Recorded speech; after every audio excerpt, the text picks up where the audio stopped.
campfire, strumming along with our favorite lyre. Adventure called the quest awaits, your destiny's in the hands of the fates. But never fear, we're all friends here, we'll have your back when danger's near. Come with us through the pages as we unravel a tale for the ages into the Percy-Verse. Hello and welcome to the Percy-Verse Podcast. I'm Alisa. And I'm Anna.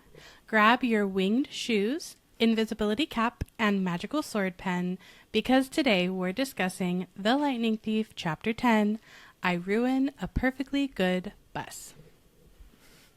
This is another chapter title where we get the ending in the chapter title. We do, because we start in Camp Half-Blood. Yeah. Nowhere near the bus, actually. Mm-hmm. I did write, though, it doesn't feel like this is the first time that a perfectly good bus has been ruined in this book. Yeah. So it's kind of a theme of at least this book. Various modes of transportation have issues. They do, yes. But in particular, the buses don't really tend to survive, I feel like. No. Yeah. If Percy's on them, they're not making it. It's not going to be a good time. Yeah, don't put Percy on a bus. No. General good advice. Yeah, and then I was thinking when I started, I was like, is he the one who ruins it? And then later he's like yanking the wheel against in the tunnel, and I'm like, yeah, okay. Like maybe he didn't cause the final explosion directly, though possibly indirectly. But yeah, he did take some actions. The to final ruin explosion, the bus. I feel like he caused via his like existence on Earth. Well, he also says that's true. Yeah, but we don't blame people for their existence on Earth. No. But he does like say a particular phrase. That, I feel like it's maybe a little bit of a provocation. So yeah. But the not a bus, man. No. Pick something else. No. But in general, I feel like demigods and modes of transit, they just... Yeah, it's rough. They don't mix well. No, they don't mix well. Just like traveling in general. Yeah. And then there's rules like you can't fly even 2 feet above the ground, depending on, who your parent is. So that's fun. Mm-hmm. Because then I was just thinking, like, even the Grey Ladies, where, they're not going to get, like, blown out of the sky for traveling in their taxi, they're still being, like... It's yoinked around everywhere. The chillest ride you've ever taken. No. You definitely get banged and bruised up in that one. So, yeah. Yeah, that's true. That's true. Not a great way to get from point A to point B in any of these books, really. No. But before we get there, to the bus, we are still at Camp Half-Blood. Yes. We've just done a big Chiron has a theory dump in the last chapter. Yeah, he is wrong, which is, I think, rare for him, but that's where we are. And we know we're going on a quest, and it will be Percy and Annabeth and Grover, and the team is together, and we gotta see them sent off. Assemble, yeah. So, yeah. So, Percy's kind of walks us through, like, he packed his, like, 3 things up in a backpack that Grover got for him. And we learned that the camp store loans him $100 in mortal money and 20 golden drachmas. This is another word. Drachmas. Okay. In my head, I pronounce it as drachmas, but it's one of those where I'm like, I could be saying this completely wrong, and I'd have no clue. I did. So the little thing that I always love to look up, like I was just doing this with an episode from the Gilded Age. I love to look up when people say, like, oh, like, I got $100. I sold this thing for X amount of money, like, in a certain period of time. I love to be like, give me the interest calculator rate for, like, what does that convert to today? And stuff. Yeah, for inflation and everything. And so I looked it up. In $100 in 2005 is equivalent to roughly, like, $169.15 in today's money, which I was just like, $169 would not get you very far. Like, I remember reading this book even if each of them has it. Yeah. Like, as a kid, I was like, oh my God, $100. He's rich. He's got all the money in the world. And now I'm like, you're like 8. You could, right. Yeah. But now I'm like, you couldn't even buy a train ticket for that amount of money. Not across the country. Yeah. No. Like, only if you're trying to go from, like, one city to the next. Yeah. I'm like, they, like it would not buy you very many things. Like, it would not last you very long. Even like food. Food is expensive. Oh my gosh, it's so expensive. Yeah. So yeah, that was the little like tiny rabbit hole that I went down because I was so curious as to what $100 in 2005 would like, what that translates to today with inflation and everything. And then thinking about that as an adult and being like, yeah, no, you could buy like 2 things and then that's it. Yeah. Also interesting, like, this is a quest to like save life as we know it. Like, the consequences as discussed in this chapter are, you know, severe to humankind. So it is interesting that there's not any more investment than this in, you know, the quest that's going to save the It's like, no, $100, go do the thing. So it's there's a lot of ways in which demigods just like have it particularly rough that this chapter kind of talks about. Yeah. And this seems like one of them. I don't know why we're pinching pennies or pinching drachmas. Also the fact that the drachmas are as big as Girl Scout cookies. I feel like I kind of forget that in later books as I'm reading them. Like they feel more like maybe a quarter, like a 50 cent at the biggest or something. But dang, like, I don't know. I guess it depends on the Girl Scout cookies, but those are big. And I do feel like even 20 would be pretty heavy. Oh my gosh. Yeah. A solid gold coin the size of a Girl Scout cookie that'd be so heavy. Yeah. And 20 of them would be very, very heavy. Yeah. No. It'd be quite heavy. I completely agree. And this is where we learned that they have various images of Greek gods stamped on one side and the Empire State Building on the other. Because as with everything else, they've kind of updated to the modern world. Right, the modern age. Yep. I would love to see a series of them. I was just thinking that. You know, because I feel like each god would have their own like flair. Like I feel like Athena would be very serious and she'd be like, this doesn't matter, like why are you making me, you know, like put my face on a coin. I don't have time for this. Yeah, like I feel like Zeus and Ares would be like, this needs to be a whole thing. And like yeah. I was actually thinking I'd like to see a series through time because we know that the West has moved through all the different countries. So I'm curious in like, what was England and Spain and France's like equivalent of the Empire State Building and what would be on the coins there. So I would like to see that. That would be cool. Oh, that'd be so fun.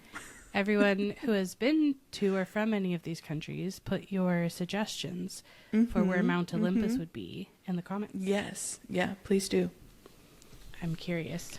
And yeah, we're getting throughout this chapter a little bit more of the like vagary from Chiron, where, for example, he says the coins might come in handy for non-mortal transactions, whatever that meant. So we're not really like explaining things fully. We're equipping people, but we're not fully explaining.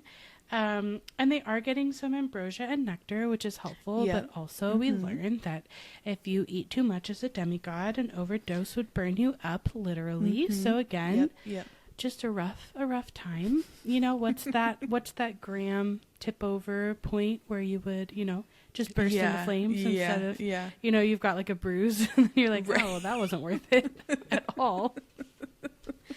So just being careful with that, making sure no mortals eat any of it either. Imagine if someone like stole your backpack and then tried to eat it. No. Gotta be responsible demigods out there. Make sure you keep your or even nectar. Animals, you know. Oh my gosh, like true. Animal gets sad. Oh, that makes me so sad. Like a little squirrel. No. Yeah. So really, it shouldn't just be. I mean, it's described as just being in a Ziploc bag. This ambrosia. So I'm thinking maybe it should have been in something that was a little more stronger. Stronger, a little more protective. You know, save the animals. Yeah. Okay. good to know for any demigods out there listening. Just kind of the advice of keeping that ambrosia and nectar in something a little more sturdy. Yeah. When you're questing, going on those quests. But maybe animals are kind of inherently like... Maybe they would know to stay away from it. They're pretty smart. Or, like, I was going to say that they're like, maybe they've got a little like, just by virtue of it, animals being, they're a little on the like godly side, maybe a little bit, just because they're cute. I like the idea of and that. maybe they're fine. Yeah. Yeah. That's my...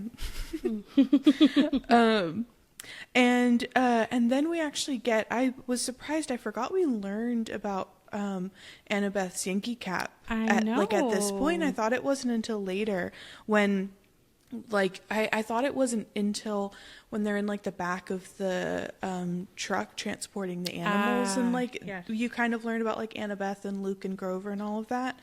But yeah, here we learned that her Yankees cap was a 12th birthday present from her mom, so a very recent gift. Yeah.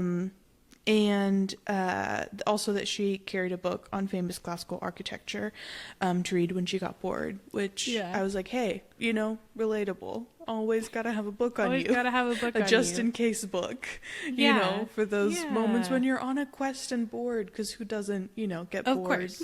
Well, when you have ADHD, you can get bored in almost any situation. And you got your special interest, and so you dive deep in. Makes sense. Yeah. And she has a long bronze knife hidden in her shirt sleeve, which I was trying to imagine the logistics of hiding a knife in a shirt sleeve in such a way that it wouldn't hurt you and you could access. Right. I don't know. Is there do you have an arm holster or something? That's what I'm thinking. Has like to be, she's right? probably got it in my brain is thinking scabbard, but that's for swords and not for knives. Yeah. Right. But so whatever that equivalent is, situation. The sheath for it. That's what I was imagining. And then like otherwise, some kind of cool strap thing around her arm maybe to put it in. Yeah. But yes, cool. This it's like very casually mentioned, but this is a deeply, deeply important knife that has emotional meaning and very important plot meaning, and we will come back around to this knife for sure. Little piece of bronze knife here. Yep. Well, and Luke's gonna come give Percy a present too, so we're gonna. It's interesting his influence on the team overall. Which we'll get to. Grover has his fake feet and pants to pass as human, and he's got his Rasta style cap per usual. Classic it's green, Grover. Classic Grover.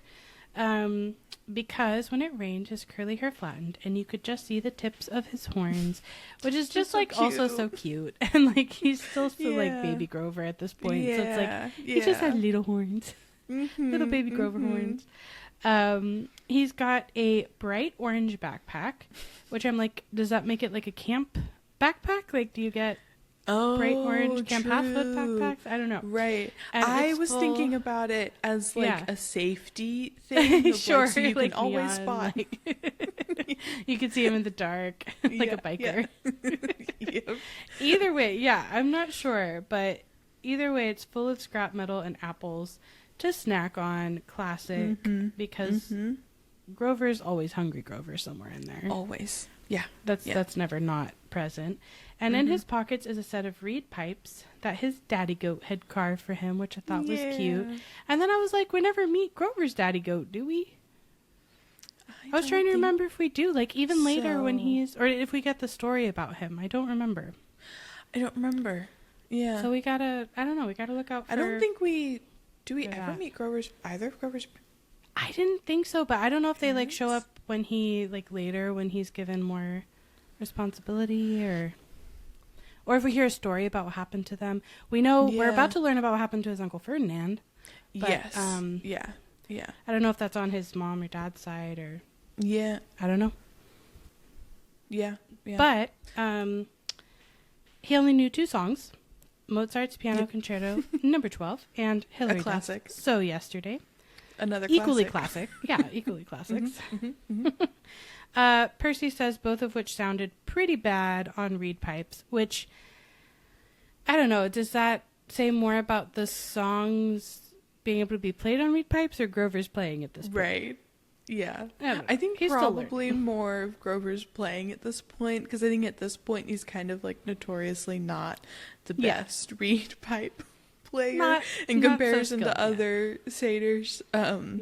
I just reading these, this is another moment where I just wanted to like ask Rick Riordan, like, did you like, what did these like just come to you randomly? Did you like specifically pick like a Mozart piano concerto and Hilary Duff, like just like why were these ones floating around? Of like, yes, Grover knows these. It feels just like an artist brain moment to me, of just like the first two things that pop into your head, kind of almost improv style, like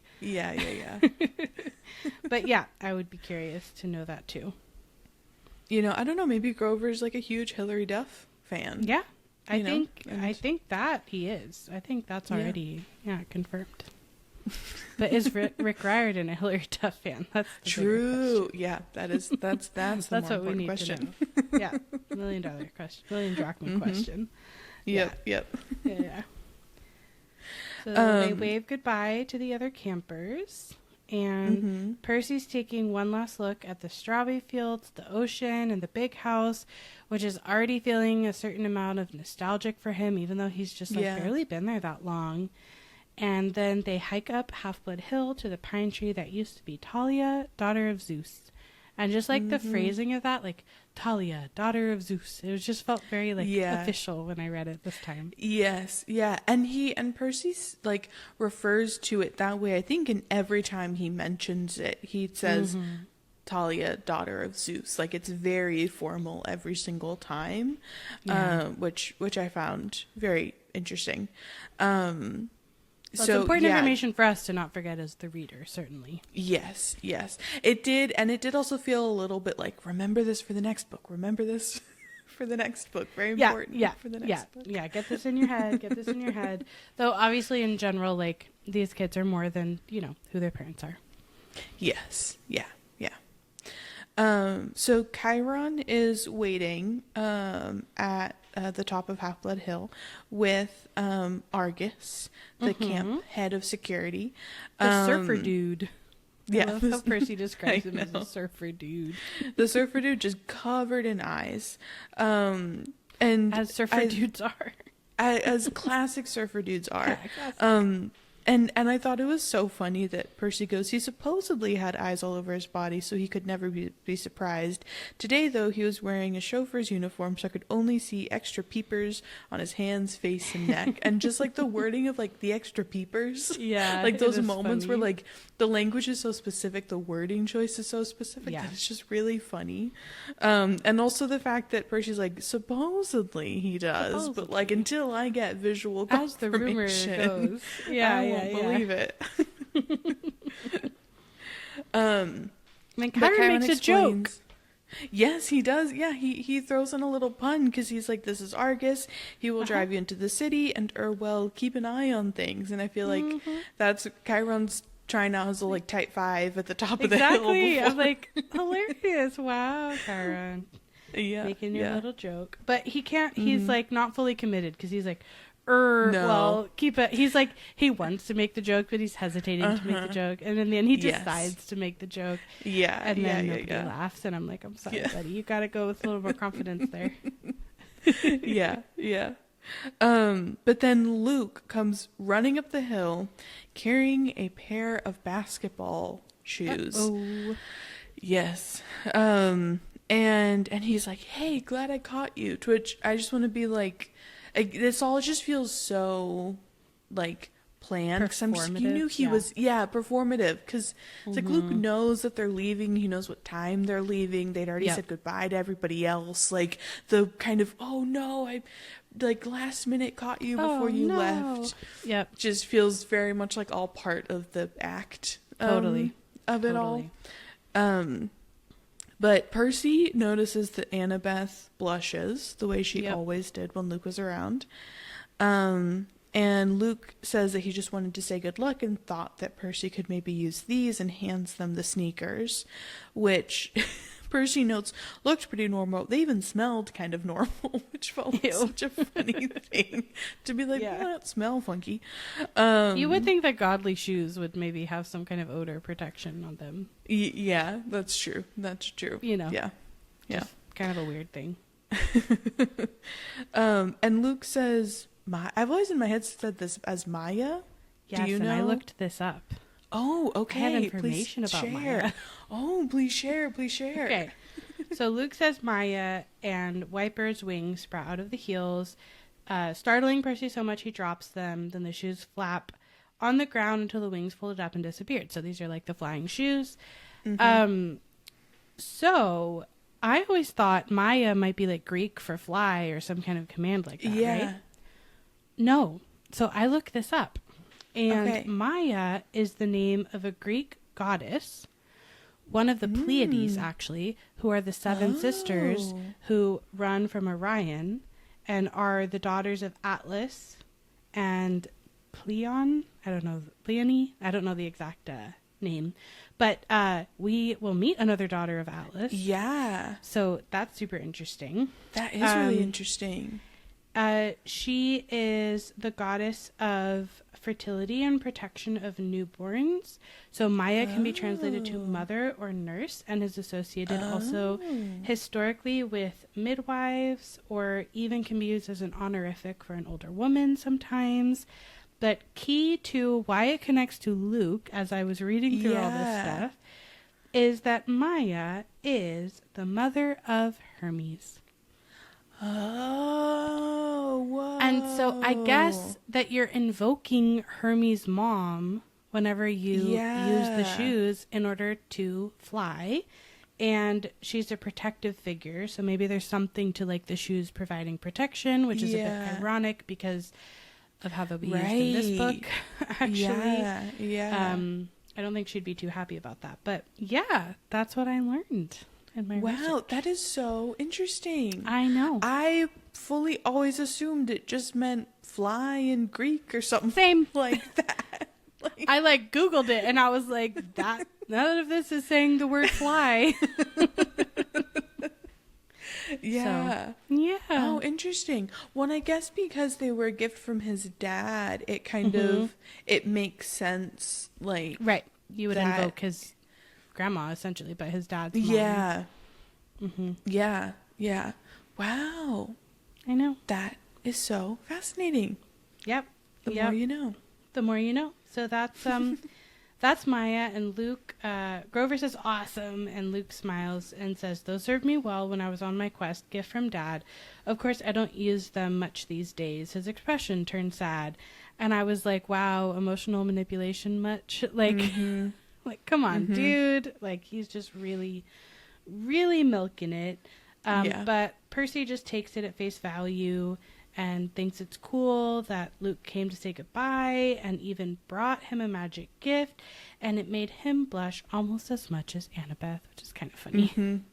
The thing that I wanted to note from this little section of this interaction with Luke was where Percy's inner monologue says, "I'd been afraid he might resent me for getting so much attention the last few days," because that to me felt so much like a moment where I just be like, trust your gut, Percy, because like, if like a trustworthy, kind, supportive person, like if you're around someone like that, you wouldn't worry like, oh no, are they gonna resent me because like I've been getting extra attention and they haven't been. Like, you would know, like, no, we're cool. It's cool. Yeah. Like, I mean, they did just meet 2 weeks ago, and I could understand having that insecurity, like, based on how he was treated otherwise. But yes, I agree that like his instinct is usually on point.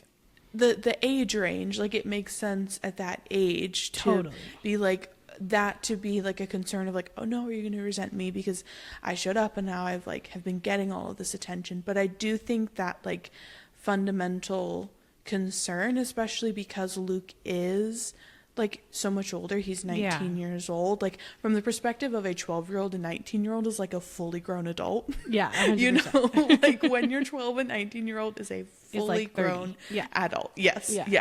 And so I think that was just a moment for me, especially that particular wording of like Percy being worried that Luke might resent him specifically, just felt to me like Percy was picking up on things even if he wasn't actually aware for sure of that. No, I totally agree. He's really good at his intuition is often really spot on with how he reads people.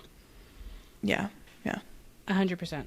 100%. And then Luke looks uncomfortable after Percy thanks him for the shoes and says, listen, Percy, a lot of hopes are riding on you, so just kill some monsters for me, okay?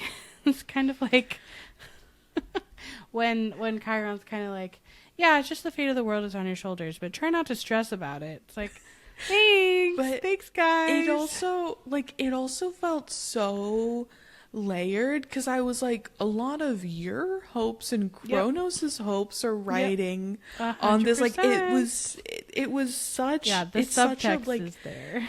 Yes, yeah, and it's like, it's one of those statements that works on the surface as, oh, Luke is a good guy. He's saying a lot of hopes, like, in, reference to, like, oh, the world's surviving. Right. But, like, a lot of hopes in Luke and Kronos' plan is that Percy, like, that Kronos successfully draws him into Tartarus and, like, I don't know, I guess brings him to their side or whatever, it would have gone, like, had that plan succeeded.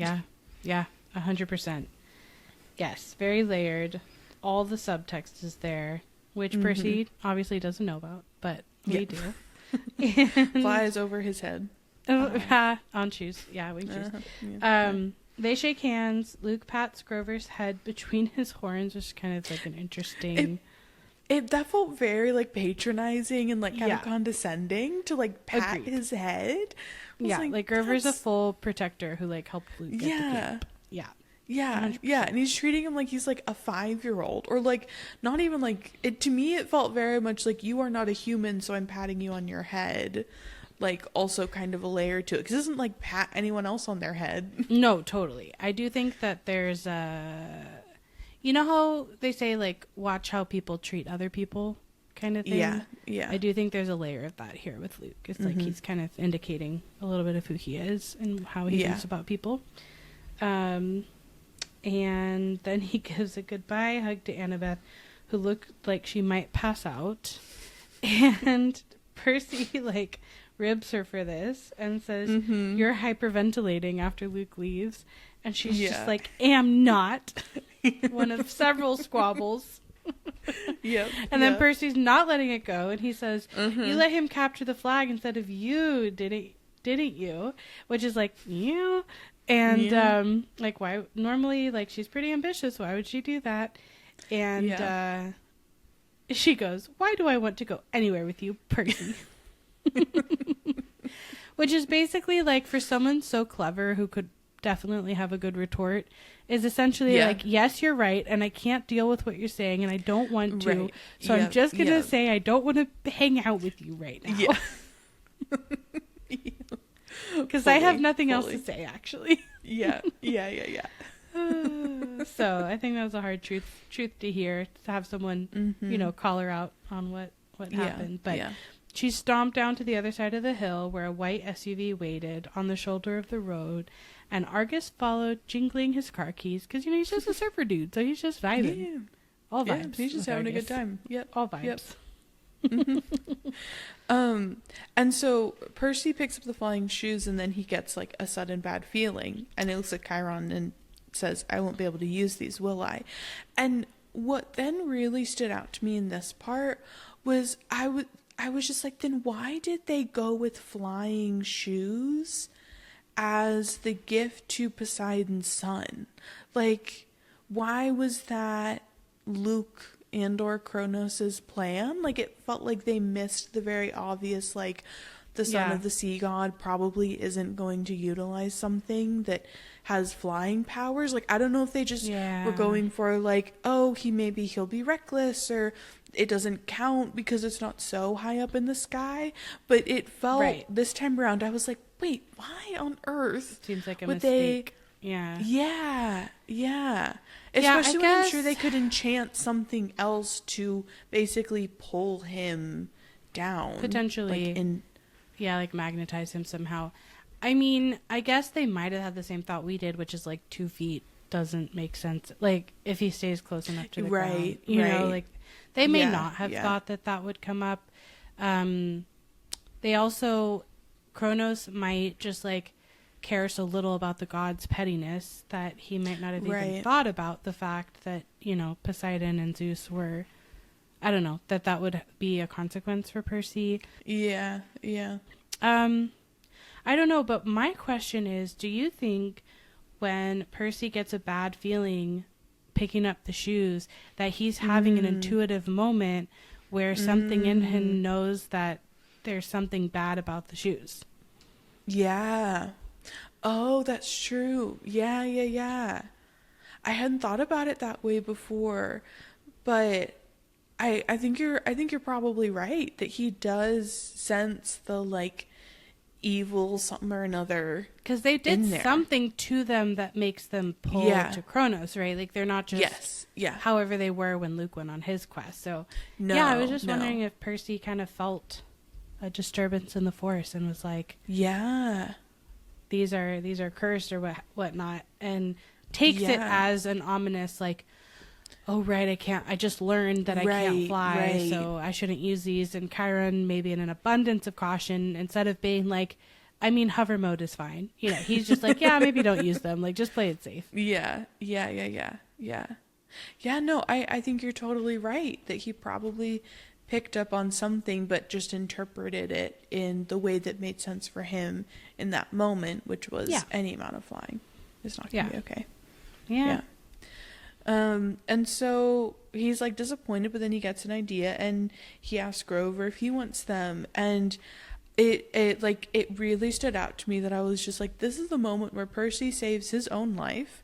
Also like the world, and also prevents Annabeth from being in danger just because she already has a magic item. Because if he'd given the shoes to Annabeth instead of Grover, like, which logically would have made sense, like Grover can travel very fast very quickly because he's a satyr, that like it would have made more sense to give it to like the other human who's going to be slower than a satyr is. But Annabeth would not have been able to get them off her feet. It's only because he's a satyr that he gets them off his feet, like at the end of the book. So this is a crazy moment where like this one choice could have gone a different way. Crucially important. Totally. Well, I feel like one way to read it is like it's the power of friendship that saves them. Because like you know, this is his like best bud, and also like Grover reacts to the shoes when Luke shows them like awesome. So he does have like a positive reaction to them. But I do think that like Percy giving the shoes to his best friend is just like so sweet, and he is so excited about them. And and that act ends up saving them in the end. Big moment.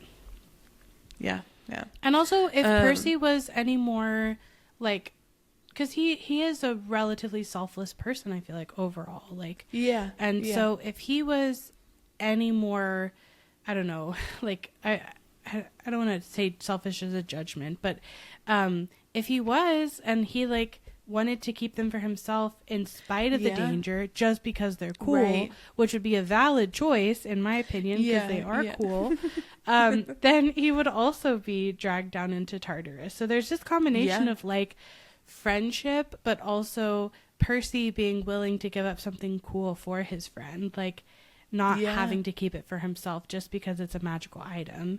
And he hasn't been given an Eclysmos yet, so he doesn't even know he'll have a magical item, so he's potentially giving up the only one that he could have. So I think it's like a really big hero moment, actually. It is. Well, and I was just, as you were saying that, I was just thinking that I wonder if that's what Luke and Kronos underestimated the most, was that he wasn't going to be your probably more average 12-year-old boy who would be like, I got a really cool thing, I'm going to keep this really cool thing, even if it's maybe a little bit dangerous. I'll be a little bit reckless, and like, that's fine. I'm a demigod, you know, like. Totally. You know, like an impulsive demigod even have that. And so, it does feel like in that, Luke and Kronos did really underestimate Percy and his like selflessness that he has quite strongly in him. 100%. Like. Yeah, he's a very giving person. So, and they pretty soon they laced up the sneakers over Grover's fake feet, and the world's first flying goat boy was ready for lunch. Which I just love that wording. Yeah. And then he shouts Maya, which again is invoking a goddess, which is kind of cool. Mm-hmm. And he got off the ground okay, fell over sideways, and his backpack dragged through the grass. The winged shoes kept bucking up and down like tiny broncos. And Chiron says, practice, you just need to practice. And Grover's like, ah!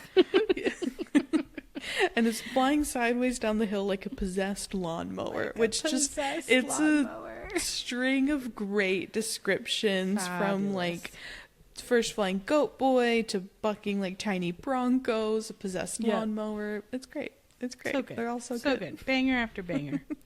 Right there. Mm-hmm. Yep. Yeah.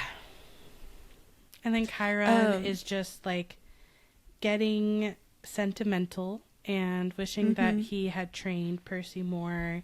If only I'd had more time. Hercules, Jason, they all got more training. And I'm like, yeah, it's not hard to beat like 2 weeks of training. So yeah. Yep.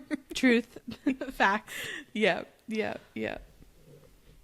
And Percy goes, that's okay, I just wish, but he stops himself, and in the book it says, I stopped myself because I was about to sound like a brat. I was wishing my dad had given me a cool magic item to help on the quest, something as good as Luke's flying shoes or Annabeth's invisible cap. And I was like, my hot take is, I don't think that's bratty. I think that's a very like valid, normal response to have, especially like not just in the sense of like, oh, other people have magic items and so you too would like a magic item. I think that makes complete sense. But also just for feeling even remotely prepared to handle a vast world of unknowns that awaits you. Like, they're all like the things that Annabeth and Grover have are incredibly helpful tools for them. Like Annabeth being able to turn invisible keeps her safe. Grover now with these winged shoes could fly away from any danger, and Percy in this moment right before he gets Anaclusmos is just there like, okay, I've got nothing except my arms and my legs, I guess, to hopefully like help out. Well, and Annabeth like has a dagger too, like even beyond magical items she has a weapon. And Percy has already encountered several monsters, so beyond a magical item, just feeling like he's going out on a dangerous quest to literal underworld with Hades without any kind of weapon. It's almost surprising that he isn't like, can I borrow like something from camp? Like, can I get a sword from the armory or something? Maybe like a letter opener, like literally anything. So he's like, maybe I will run back and get the Minotaur horn. Maybe I can put that to I was thinking like, does it have any magical properties? Could you stab someone with it? Like he stabs a Minotaur. I mean, he stabs the Minotaur with it quite effectively, so I think he could do some damage. It would be kind of fun if that was like his main weapon in the book. If he was just like wielding a horn everywhere. Oh my god, that'd be so funny. I'm just then imagining that moment, but when he meets Rachel Elizabeth Dare, and instead of his sword, he's just like waving a horn around. And she's just like, why do you have like whatever bullhorn or whatever it would look like, you know? What are you doing with that? Like, she'd even be more unimpressed with, he's like, it's an ice cream cone. What are you talking about? It's an ice cream cone. Just waving around an ice cream cone. Very normal thing to do. Super normal. But then Chiron goes, what am I thinking? I can't let you go without this. And we get the moment where he pulls a pen from his coat pocket and hands it to Percy. It was an ordinary disposable ballpoint, black ink, removable cap. And Percy notes probably cost 30 cents, which is very funny. I was like, cost just a little bit more than 30 cents. Probably priceless. And Chiron explains that it's a gift from his father, or Percy's father, Poseidon, Chiron says, I've kept it for years, not knowing you were who I was waiting for, but the prophecy is clear to me now. You are the one. Which, the funny note before we get into like the seriousness of it all is, well, that, but also my brain with it, you were who I was waiting for. I just went into show yourself, like, you are the one. All of my life. Show yourself. And like, I was just like, oh, this song like perfectly fits that moment. It's like Riptide and Percy, right, you know, right, coming together, like they're both floating. And there's light around them. Yeah, 100%. Well, so I was like thinking, we keep talking about this prophecy that Chiron got, and this seems to be giving us more information. So Anaklusmos is in the prophecy in some way, which is really interesting. Yeah. I know. It's very, very interesting. This keeps on, all this evidence is making me think that Chiron received a prophecy separate from the Great Prophecy, unless I'm completely forgetting the Great Prophecy, and maybe it does have a reference. Okay. But it does feel like Chiron has this separate prophecy that I guess was given to him as the mentor of, like, what I'm assuming is like, as the mentor of the hero of who would be the hero of the Great Prophecy, like Chiron received a prophecy, like in reference to, like, I guess maybe what he needed to do as the I'm trying mentor. to remember if something comes up later when we find out that Kronos is Chiron's dad. If there, I feel like there might be something about the prophecy with that too, that like he even has a sense of it from that. Do you know what I mean? I can't remember, but I can't remember. But I know we do get interesting information. Yeah. When we get there, but I can't remember exactly what it is. But clearly it has to do with Anaklusmos, and it's kind of interesting. Also, we'll get to learn in a couple books more about the history of Anaklusmos, which will be really interesting. Yep. And having it in his hand, Percy remembers the field trip to the Metropolitan Museum of Art where he'd vaporized Mrs. Dodds, and he's like, could this be that same pen that Chiron threw me that turned into a sword? And he takes off the cap, and the pen grew longer and heavier in his hand, and in a half-second he held a shimmering bronze sword with a double-edged blade, a leather-wrapped grip, and a flat hilt riveted with gold studs. And this was the first weapon that actually felt balanced in his hand. And I think is going to be like the only one that ever feels balanced in his hands. Like, I don't think he ever wields... I don't know if we always get in future books where he like wields a weapon because Riptide isn't available to him or something like that. Like, I don't know if we ever get him saying like, and it felt off balanced again. I can't remember, but I think this is basically the only weapon that Percy will use for like the rest of his life. This is his sword now. And it's just such a fun magical item to have something so mundane turn into something so special and magical and protective. And we learn from Chiron that the sword has a long and tragic history that we won't be going into yet, that its name means Riptide. So then my brain always automatically starts singing the Vance Joy song. Yep. Just can't help it. And maybe that could be played on the reed pipes. And and Percy's surprised that the ancient Greek comes so easily to him. And Chiron says use it only for emergencies and only against monsters. No hero should harm mortals unless it's absolutely necessary, of course. But this sword wouldn't harm them in any case.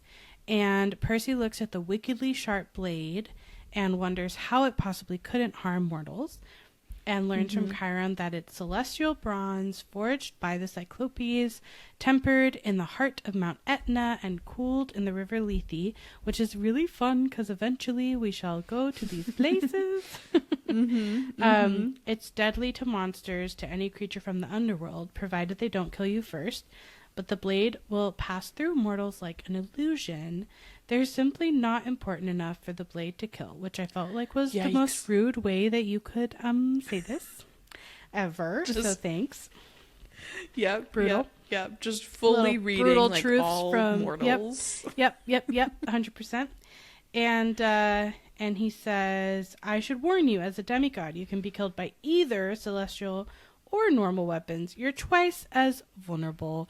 And again, it's just like demigods really draw the short straw. Like we keep talking about, they do. The gods can't get blamed for their actions, but demigods can get blamed for gods' actions, and gods can't get blamed for demigods' actions, but demigods can get blamed for their own actions.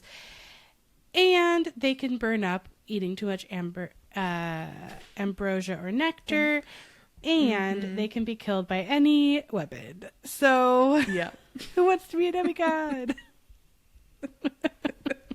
The recruitment poster. Right.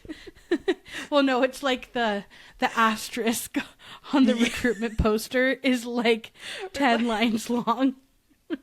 It's like in medication commercials where it's really fast voice going, and side effects may include blah, blah, blah, blah, blah, blah. It's just, oh my god, we should make a demigod like 5 commercial minutes. Like that. That would be so funny. Oh, that would be so funny. I'm putting that on the list. That's hilarious. Yes. Oh my god, that would be so much fun. I'm writing that down right now. Just goes on for like 10 minutes. Oh, we have to make that. Yes. And Percy's response to all of that is good to know. And just is great. He's like, okay, got it. Yep. Processing. And Chiron tells him to recap the pen. And when Percy touches the pen cap to the sword tip, it instantly shrinks back to a ballpoint pen. And he tucks it away in his pocket, but a little nervous because he was famous for losing pens at school. And Chiron basically reads his mind and goes, you can't. And Percy's like, can't what? And Chiron says, lose the pen. It's enchanted. It will always reappear in your pocket. And tells him to try it. And Percy, he's wary, but he throws the pen as far as he can down the hill. He watches it completely disappear. And Chiron says, it might take a few moments, but check your pocket. And sure enough, it's there, back in his pocket, which is the most useful thing generally for anybody. But I feel like specifically if you have ADHD, this is the most useful thing. That's why I'm the most useful enchantment. Get this feature turned on to all my things. I just need to enable return to pocket mode on everything I own, please. How do I do that? Yeah. Yeah. And he says, that's extremely cool, which, yes, agreed. But what if a mortal sees me pulling out the sword? And Chiron smiles and says, mist is a powerful thing, Percy, and goes on to explain the mist, that if you read the Iliad, it's full of references to it, whether divine or monstrous elements. Whenever divine or monstrous elements mix with the mortal world, they generate mist, which obscures the vision of humans. And it's kind of interesting. It sounds like then they're automatically generating it, right? But we've also seen that you can have a certain amount of control over the mist. So it's kind of like a both and, it seems like, situation. With that, because it's it's automatically being generated, but then it's what is being generated can be shaped into something specific, or it can do its own thing. It might do its own thing naturally. And then he says, you will see things just as they are, being a half-blood, but humans will interpret them quite differently. It's remarkable, really, the lengths which humans will go to fit things into their version of reality, which, again, he's just really disparaging mortals in this chapter. I feel offended on behalf of mortals, and there are mortals who can see through the mist. There are, but that's also that last sentence is we spent so many chapters talking about how that is what Percy was doing, just in this whole adjustment period. It's just making things make sense in any way, shape, or form based on what he knows to be true at that point in time. 100%. Also, there's plenty of times when demigods are tricked by the mist too, and in later books, Percy won't see plenty of creatures and monsters and various beings and things for who they are. So I do think it's sort of interesting. You have the ability to see through the mist. That doesn't mean you always will. Yeah. You know? It almost seems like the mortals who can see through the mist, it feels like they can always see through the mist, but demigods, again, it's that they can always be tricked. Right. It's they get the lose-lose situation. Ways, and no matter if there is one, they're going to be in one. Yep. That is a bummer. We did get a suggestion on TikTok for for a mortal who can see through the mist, like Sally Jackson, who we're trying to figure out if she has the same type of ability as, you know, Rachel Elizabeth Dare and Luke's mom, or if it's different. Of clear-sighted was the suggestion. I also today actually thought of the phrase piercing gaze as another option, that you have the piercing gaze. So anyway, still taking suggestions and ideas for what Sally Jackson's Alts for magic eyes. Alt for magic eyes. Yeah. Just whatever kind of alt. Let us know. You know, because once we get enough suggestions, we can like vote on it or something. We'll figure it out. Yeah.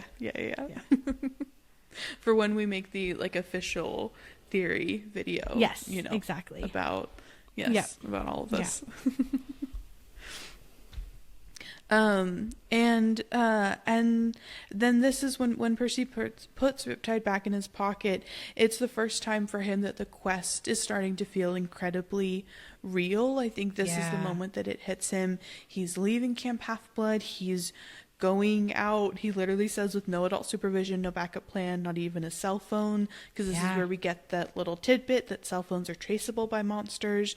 If they're used by demigods, it's basically worse than like sending up a flare. It's like literally just being like, I'm right here, come attack me. And Percy's like, I had no weapon stronger than a sword to fight off monsters and reach the land of the dead. And so it's very like, it's incredibly understandable to me that Percy has this moment where he kind of becomes overwhelmed by the very daunting task that lays before him, because he's literally being, as a 12-year-old, just being sent off with two other essentially 12-year-olds, being told, okay, save the world, thank you so much, have fun, bye, here's a couple of things and $100. And we'll just be here. Make good choices. Fingers crossed. And you can't talk to us. Totally. I think that's also a very relatable feeling. Like if you ever traveled when you were younger by yourself, or even as an adult, where it's like that moment from like sometimes it's not even until you're on your trip where you're like, whoa, I'm traveling. Like you kind of go from the planning and imagining what it will be like to like actually being on the adventure. So I think it's also a very relatable moment to just be like, oh, this is real now. Like this feels really real. Absolutely. And after Percy has this moment, he asks Chiron, when you say the gods are immortal, there was a time before them, right? And this is when Chiron tells us there were 4 ages before them. The time of the Titans was the 4th age, sometimes called the Golden Age. And this time that we're currently in of Western civilization and the rule of Zeus is the 5th age. And Percy asks him what it was like before the gods. And we learn that Chiron is not old enough to remember that, but that he knows that it was a time of darkness and savagery for mortals. Kronos, the lord of the Titans, called his reign the Golden Age because men lived innocent and free of all knowledge, but that was mere propaganda. The Titan didn't care about humankind. They were just appetizers or sources of cheap entertainment. And we learn that it was only till early in the reign of Lord Zeus, when Prometheus brought fire to mankind, that humans began to progress. What I think is so interesting here is that Percy really is thinking all of this all the way through of like, okay, so if I fail, what's going to happen? Like, okay, there's a time before the gods. What does that look like? Because if I fail, that means the gods will go to war and may not exist anymore. And so then what is the world going to look like after that? Totally. I mean, I think he's really feeling the weight, especially because the quest is becoming real. He's learned all of this information in the last chapter about, you know, the consequences, the world, like what can happen when gods fight, like that kind of thing. And I also think it's interesting that they call Prometheus the good Titan, and also that even then he was branded as a radical thinker. I just felt like that was a funny line to put in there. But I actually looked up. So there's another in Greek mythology 5 ages, but it's the 5 ages of humans that connects to this. So the first age is the golden age, where Kronos is in charge, as it says here. And it is sort of this idea that like humans are sort of blissfully ignorant, I guess, unaware of, what's going on around them. The silver age is the next one, and that's when Zeus and the Olympians are in charge, and fire and such like that. The bronze age apparently is a time of like human violence that is sometimes on its own or sometimes combined with the heroic age, which is the age of the demigods.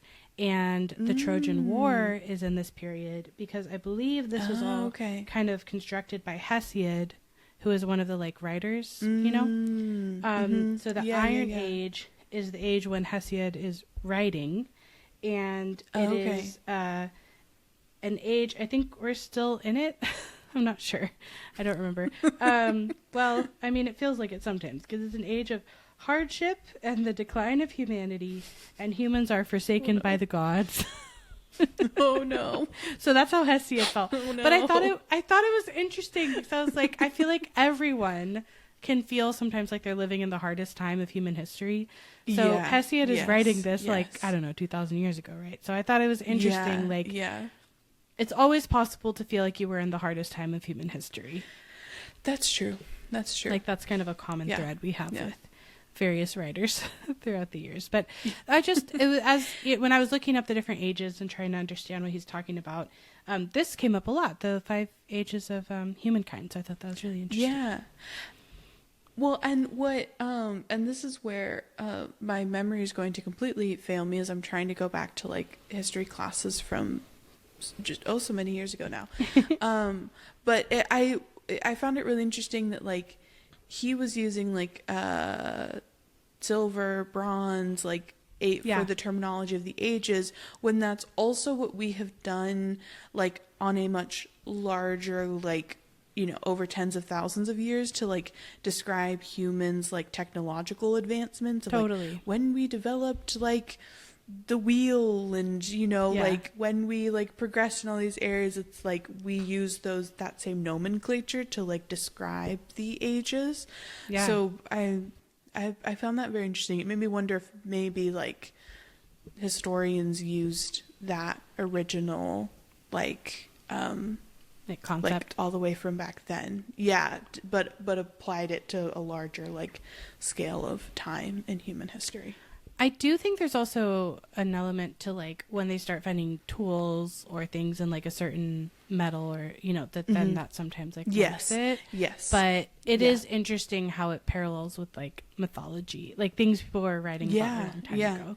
So I like that. Well, and there's so much of our current, a lot of our current knowledge and the way that we talk about things comes from like things like the Hippocratic Oath and all of that, like comes from like the Greeks and like what they were writing and doing, and there are so many other things that come from other parts of the world as well. But it just made me wonder if that was something else that like modern day humans kind of took. Probably, I would guess so. The Greeks, and we're like, hey, good idea, we'll use that too.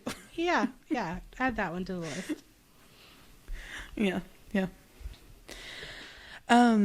And Percy still kind of clarifies again, like, but the gods can't die, right? Like, as long as Western civilization is alive. And he basically finally gets to the actual question that he's trying to ask, which is, even if I failed, nothing could happen so bad it would mess everything up, right? And Chiron gives him a melancholy smile, which is like, oh, that's not the kind of smile you want to see after you ask, is the world gonna end if I don't do it right? And he just says, no one knows how long the age of the West will last, Percy, which I'm just like, hey, I think maybe we could have just gone with, you got it, it'll be, but Chiron is a purveyor of hard truths. Like, He is. And he is not always the best at softening the blow, as we discussed when he was Mr. Brenner trying to say the things he couldn't say right. So I think this is par for the horse. Very funny. Thanks. And yeah, he basically just says that the gods are immortal, but so were the Titans, and while they still exist, the Titans are locked away in their various prisons, forced to endure endless pain and punishment, reduced in power, but still alive. And he's just basically like, may the fates forbid that the gods ever suffer the same doom, and all we can do is follow our destiny.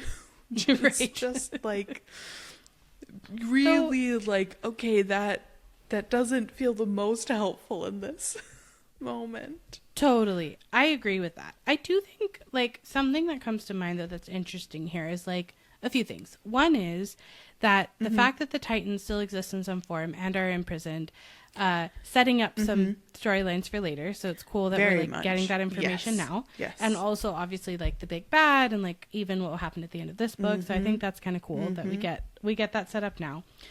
But also, you know, we learn a lot of ways in which the gods kind of suck.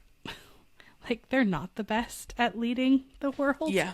And so it's interesting to me. I feel like this is sort of my pet peeve in general with this argument is like, we can either live how we do now or go back to something that was worse.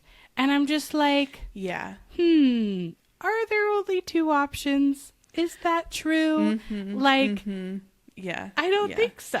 Like, I think that we could think of many, many options that, like, wouldn't have to be gods who are not doing a good job or like Titans winning. You know what I mean? Like, those aren't the only two options. So I just thought that was an interesting way that, like, he's setting it up as, like, this is the reality we're in and it's rigid and it can't be changed.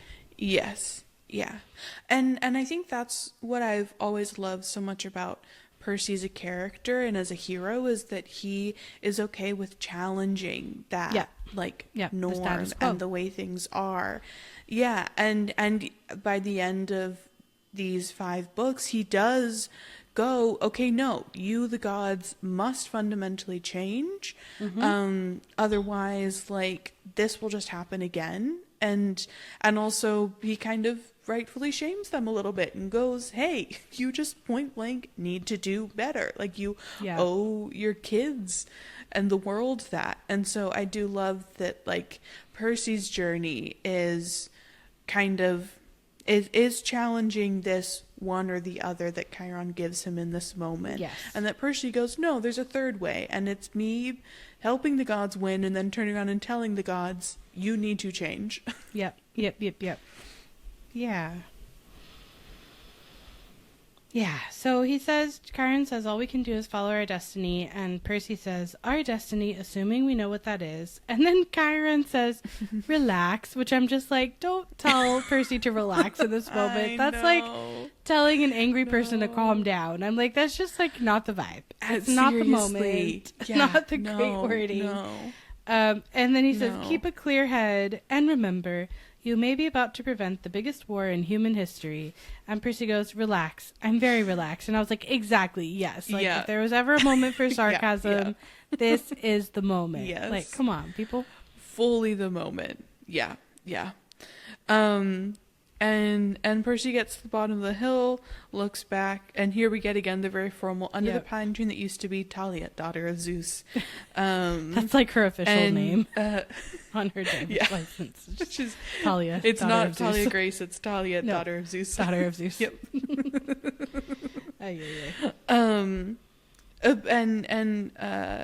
When Percy looks back, he sees, in addition to Talia, daughter of Zeus, Chiron now standing in full horseman form, holding his bow in high salute. And Percy goes, just your typical summer camp send-off by your typical centaur. Love that. Love that. Yeah. You know, when things are at such high stakes, you gotta have some humor. You gotta inject some humor into this so that you can get through it. You gotta. Yeah, you gots to. And so now we kind of cut to Argus has driven them out of the countryside into Western Long Island, and Percy's kind of noting that it feels weird to be kind of back in the normal world. He says after 2 weeks at Camp Half-Blood, the real world seemed like a fantasy, and he's just like so kind of staring at McDonald's and kids in the back of their parents' car at every billboard and shopping mall. It all feels very like strange and foreign to him now. Totally. After just like 2 weeks at Camp Half-Blood. And Percy goes, so far so good, 10 miles and not a single monster. And Annabeth is immediately like, it's bad luck to talk like that. Like, no, you're gonna jinx us, basically. You can't say like we're all good. Right. Like, don't say we're almost there, or we made it, or good thing nothing bad happened. Right. That is also on the demigod caveats, is never say these phrases. Yes. Yep. Yep. And Percy goes, remind me again, why do you hate me so much? And she goes, I don't hate you. And Percy's like, well, you could have fooled me. And this is where she goes, look, we're not supposed to get along, okay? Our parents are rivals. And Percy's like, why? Which, before I go into this next bit, I do want to note how interesting it is that Annabeth is basically kind of doing the thing that us regular mortal kids can do all the time, which is like inherit our parents, like who our parents don't like, we also don't like. Yes. And that kind of like, well, I'm a kid, that's like I'm not really fully thinking for myself yet. So that's just how it is, and I'm just gonna not like you because my parents don't like you. Also, does that make Percy and Annabeth Romeo and Juliet a little bit? Just like a West Side Story situation? Oh, yeah. A Greek West Side Underwater Story, snaps. Which sounds really funny. Yeah. Just a little bit. Yeah. And then Annabeth explains the feud between Poseidon and Athena. And I just want to make a note. We get a reference to Medusa. We are going to dive into Medusa, her like portrayal in this book, the kind of actual like real experience of Medusa, the character in Greek mythology. We're going to dive into all of that in the next chapter when we actually meet her, so we kind of have it all in one place. But we get Annabeth's not accurate description of that.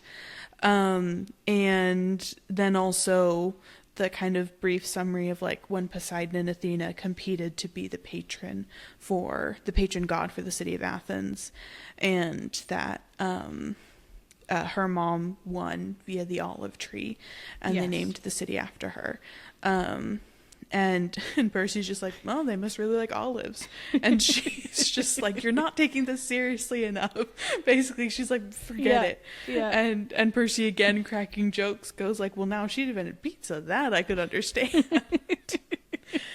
Because he's just, I love in this moment how he's just like, he's not taking any of this seriously. Because I think he fundamentally sees like that, like, just because their parents don't get along, their godly parents don't get along, like, does not mean that they can't, like, be friends and get along and have a normal relationship outside of, that history. Well, and he's not fully bought into, like, the godly system at this point. Like, it's all new to him. Yeah. Annabeth has been entrenched in it for years and years. So I think it's just, like, so normalized for her. It's basically the only reality she's fully a part of. I think that... Yeah. That's just like a lot more, and also in general, she's a little more of a rigid thinker. So I just think that it kind of makes sense that she's also taking this on more seriously. And even later, like she's going to take on a whole quest for her mom, even though her mom is being like totally bananas. And so I think like the sort of Athena kid loyalty seems like pretty strong in there. And Percy's over here like starting to be like, what? Why should I even care about my dad if he's only gonna claim me to use me? And he'll kind of think about that a little bit later, but I feel like it makes sense that he's not taking this as seriously, and he's not wanting to just fall into like doing whatever the gods do. Yes, Absolutely. Well, and I think there's the added layer of like Annabeth at this present moment has an incredibly complicated relationship with her mortal dad, who at this point in the story, she's like just not really talking to, and like just has a very like fraught, tense relationship with. And I think she has a more like positive association with her mom, like she's clinging with to Athena that right now than with her dad. And so I think that's also why there's this like added like sense of like she's going to be extremely loyal to like the one parent that she's like happy with right now, who just gave her versus a cool present. Like Percy's favorite parent is his mom. His mortal mom, not his godly father. And so that's another way in which they're on like opposite sides, and who are taught him therefore to like more be likely nice to people be more... and make friends. Yeah. And so it makes sense that Percy's much more on the side of like, the gods make no sense, I'm not buying into this stuff. And Annabeth is more on the side of like, no, they are correct, and like we follow like all of these things. Yeah, totally.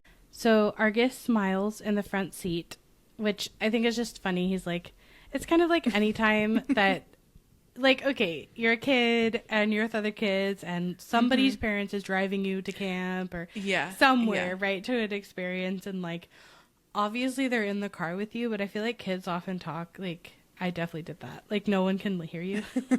You know? So you know, Annabeth and Percy are just bickering in the back seat, and Argus is just smiling, and he has the most amazing eye control in the world of his many eyes. Yes. Because one blue eye on the back of his neck winks at Percy, which I think is so funny. And do we know, because I also think he probably thinks Annabeth is taking the feud a little too seriously. Yeah. And he's kind of like, I got you, dude. I appreciate the humor. Like, I'm a chill dude. Yeah.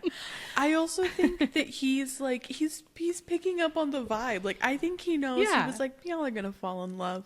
Just give it a little bit of time. And, you know, like, he's like, I can tell that this is like, you know, like little bickering, like mini enemies to lovers. You know, they're not actually like full out enemies. Right. You know, but it's like, yeah, I feel like Argus is a hopeless romantic at heart. Maybe, now, question. Maybe that's how he survives all the years of just seeing. He's just like, he keeps the hope alive, man. Yeah. Are all his eyes blue? I was just curious. I was trying to remember that. Oh, in my head they're all blue, but that's another thing that I can't technically remember. Yeah, me too. In my head they were too, but I was just curious about that because I just also think that'd be very striking. Oh, depending on how many you could see, it's just like a bunch of blue eyes just like staring at you. Yeah, because blue eyes on just with two of them are incredibly striking. Yeah, like because it's usually a very like intense bright color. Totally. Having just a whole body covered. So I didn't do this, but let's say that I wore blue today in honor of Argus's eyes. Oh, wow. Nice. So they're going through Queens, there's traffic. So by the time they get into Manhattan, it's sunset and it's starting to rain because, oh my God, can we never get away from the rain in this story? Like, if Percy's there, a bus is gonna explode and it's gonna rain. Like, that's just the deal. That's just what's gonna happen. So Argus drops them off at the Greyhound station on the Upper East Side, not too far from where his mom and Gabe's apartment is, which is just very like tender to think about. Yeah. And taped to a mailbox is a soggy flyer with Percy's picture on it that says, "Have you seen this boy?" And it's like, is that a police flyer? Is that Gabe's flyer? Like, who should I be mad at? Yeah. Just tell me. Just point me in the direction of who I should be mad at. I'm ready to be mad. I'm already mad. I just need my direction. Yep. I'm like the bull, the Minotaur. Just point me. Yeah. Point me at him, and I can direct my anger. But Percy rips it down before Annabeth and Grover can notice. Yeah. Argus unloads their bags, which I think is like, you know, it's sweet. He's not just sort of like, all right, get out, you're gone. You know, he's not just, he's like really trying to help them as much as he can. Make sure that they get their bus tickets. And I'm like, is the $100 going to the bus tickets too? Like, I probably, yeah. Oof, you know? No, I know. Like, we're already down a lot. And then drives away, the eye on the back of his hand, opening to watch all of them as he pulls out of the parking lot, because Argus truly cares. I know, he does. Yeah. And back to the, just very quickly, Percy ripping down the "Have you seen this boy" flyer before Annabeth and Grover can see. It just, like, it really hit me, and was making me think of in the last chapter when we were talking about how, like, sinister it is that in our theory Luke left that newspaper with, like, the number circled and everything. That it just hit me how much, like, Percy would be the only one to know right now that, like, the mortal world is, like, also hunting him in the same way that the, like, monster, the mythological world is as well. Again, being a demigod, you've got both of them at you. Yeah.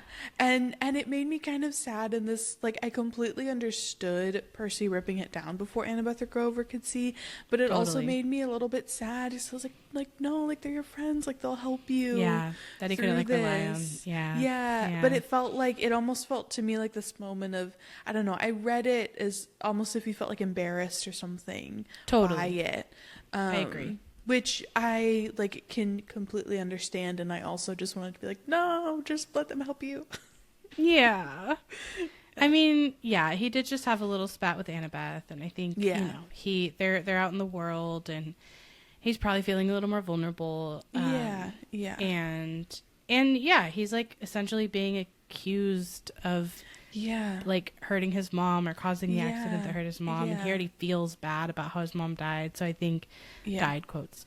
I totally get it. And also it is sad. It is a lonely moment for him, and he's thinking about how close he is to the apartment. That on a normal day his mom would be home from the candy store by then, and then he's thinking about how Smelly Gabe is probably up there playing poker and not even missing her, which I'm sure is very accurate. Except for the 7-layer dip, which I'm sure he still wants and not have to make himself. And you could, I mean, in general, you can point me at Gabe and I'll be mad at Gabe. Like, that's fine. I have no problem with that. I just don't know who put up the flyer. But Grover, and we were talking about how he, like, if he can read Percy's emotions, and we were thinking, like, that is a thing satyrs can do, right? Last time. And so here we get full confirmation that he can, in fact, read emotions. It's just he's not linked yet. But he says, do you want to know why she married him, Percy? And we get the official explanation for Percy to know, which I'm feel relieved on his behalf that, like, he knows this thing that we've been talking about this whole time. Like, that he has this answer. That, you know, Chi marries Smelly Gabe so that, because he's smelly, and so that it will cover up Percy's demigod scent, and that even when Percy is not at home, that scent travels with him everywhere he goes, which is helpful to understand why, even though he's a son of the big three, he's able to like survive so long and go to the schools and things like that without being overwhelmed by monsters. It was and Grover specifically says that, like, all Percy needed was just to go home for the summer, and that was it. He was, like, good for the rest of the year if he was, like, off at a different like boarding school or something like that. And this just felt like another perverse version of, like, with Harry and, like, the Dursleys, and it's like, we have to go home because of the love magic only working if you go in the summer. Both of them have to go home in the summer. It's like both of them have to go home in the summer to these, like, awful situations, like, just to kind of have some, whether it's magic or whatever, you know, like basically protection. This was the first time I kind of, like, linked that in my brain. That's and I was true. Like, dang, that's very true. Something about these kids having to go home in the summer. Yeah, which is a bummer because I feel like for a lot of kids, summer is kind of like the kind can be like a relief or a highlight or like a time where fun things happen or, you know, so I'm glad he gets to replace that with camp now that he doesn't have to go with Smelly Cave. And that by the end of this book, Smelly Cave will be completely out of the picture, and he will not, even when he does get to go home, like, he will not have to endure that, which is a lovely, like, opposite to Harry, who doesn't ever really get an escape from that. Come sooner. So it is nice that that's not like a permanent thing that Percy has to deal with for the rest of the books. It was just a funny thing that I never picked up on before. Yeah, like, oh, those are both similar. That's very true.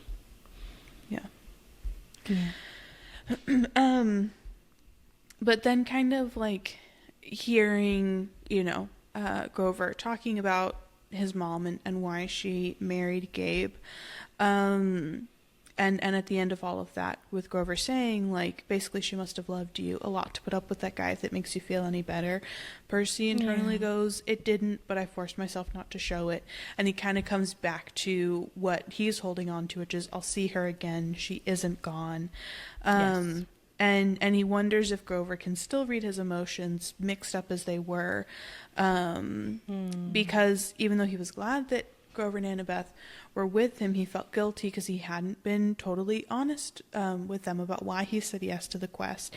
And here we get his truth that he didn't care about retrieving Zeus's lightning bolt or saving the world or helping his dad out of trouble, and that the more he thought about it, the more he resented Poseidon for never visiting him, never helping his mom, and never even sending a lousy child support check, which is, I think, something we talked about in like episode 1 or 2 or something. And that Poseidon had only claimed him because he needed a job done.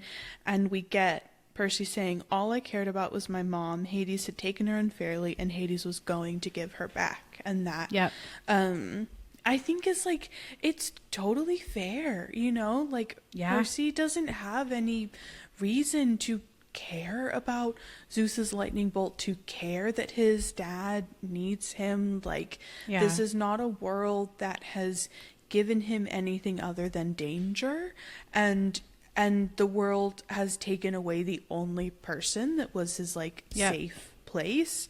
And so it makes complete sense to me that he's like, at this point in the story, the only reason I'm on this quest is to get my mom back, and it's basically an excuse for me to be able to leave camp, go to where I want to go, and see whatever it is I can do to bring her back from Hades. Well, and he, like, just found out about this world, too, so I think it's, like, really different, like, the perspective he's coming at it with. And what he's found out is basically that, like, all these gods created all these problems themselves, and I think he already has feelings about that, and he's like, so why should it be up to me to solve this problem when it's, like, people being absolute babies that, like, won't, you know, do the things they need to do to just, like, clear up this misunderstanding and like catch the actual person, because if they teamed up, they totally absolutely could, because they're literal actual gods. And all the obvious signs of how it went down are being ignored. So it's not even like they're like, oh, and then they questioned all the kids who went up during winter solstice. Like, they didn't even do that. Like, basic detective work is not happening, and I don't understand why. So other than the babiness, childishness, so yeah, I think also too, though, from like a writing standpoint, because we also have just found out about this world, Percy being motivated like to save his mom is even a lot more compelling in a way than like we know these higher stakes exist, but we're gonna need time to like process what it means, and like all we've had is exposition about it. We haven't even met that many monsters, any titans, like that kind of stuff. So I do think it's like over time it makes sense for Percy and for the reader to get more and more invested in the big picture and like you know, the world as it is. And right now it's like, Sally Jackson, Disney princess, we should go save her, duh. So I think that's very effective. Yes, very, very, very effective. And But after this moment where he's saying to himself that all he cares about is his mom, the lines from the oracle of "you will be betrayed by one who calls you a friend, and you will fail to save what matters most in the end" come into his mind. Just the other thing he's keeping from his friends. Yes, yeah. He's keeping those last two lines, and he tells that oracle whispering voice in his head to shut up. It's a funny exchange. It is a very funny exchange, and I feel like this is like his. It almost feels a little bit to me like we're seeing that like fatal flaw come up of him being like, no, you're telling me I will fail to say what matters most in the end. I don't believe you. I save everybody. Like, I save my mom. I save the people that I love. Like, I'm not listening to you. And like, I wouldn't want to think friends, like I would sacrifice for my friends, so I wouldn't think friends would betray me. Like, that's definitely here too. Yeah, it's no accident that after thinking he's going to save his mom, that this voice comes into his head. And it's almost like from this moment or even earlier, he knows that that's what matters most to him, and that's what he's even saying. So I think he has a feeling that that's going to come up. Like, he's going to come up against that, you know? Yeah. So. Yes, but he's unwilling to, like, admit the possibility of that, and also unwilling to kind of, like, talk with the people who could maybe help him figure it out, because understandably, he doesn't want to tell them, hey, I actually don't care about the whole saving the world thing. I just want to go to the underworld and save my mom. Probably. Yeah. Probably not. Yeah.